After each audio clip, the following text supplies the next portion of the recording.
quoi ils servaient les chevaux avant? Eh ben avant, les chevaux, ils servaient à beaucoup de choses. Par exemple, je vais te dire, quand j'étais en vacances en 1920, en Seine-et-Marne, chez mes grands-parents, mon grand-père, lui, était charretier dans une grande ferme où il y avait 60 chevaux environ, peut-être un peu plus, peut-être un peu moins. Lui, il avait la charge de 3 chevaux. Et tous les matins, été comme hiver, dimanche ou semaine, il allait faire le pansage. Ensuite, il leur donnait à boire, à manger, il les harnachait et ils faisaient le travail.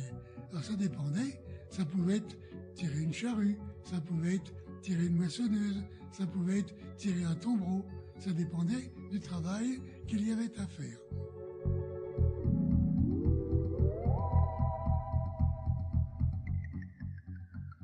Est-ce qu'on montait les chevaux avant? Oh oui, on les montait, mais pas tout le monde. Parce que, par exemple, mon grand-père, il montait pas sur les chevaux. Il s'en servait pour le travail.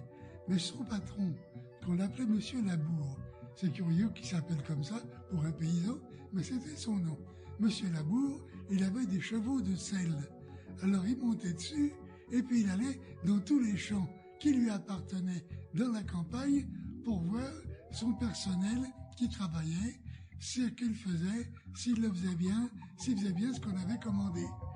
Mais autrement, pour monter à cheval, il fallait avoir d'abord beaucoup d'argent et beaucoup de temps. Et c'était pas beaucoup de monde qui pouvait le faire.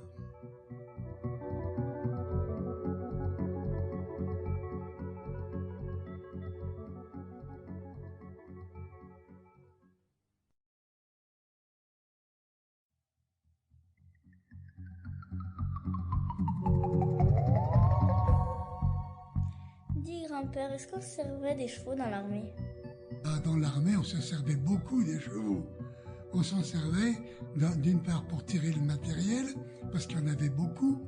On ne s'en servait pas pour transporter les hommes. Les hommes, ils marchaient à pied. Hein. Mais il y avait des cavaliers qui combattaient à cheval.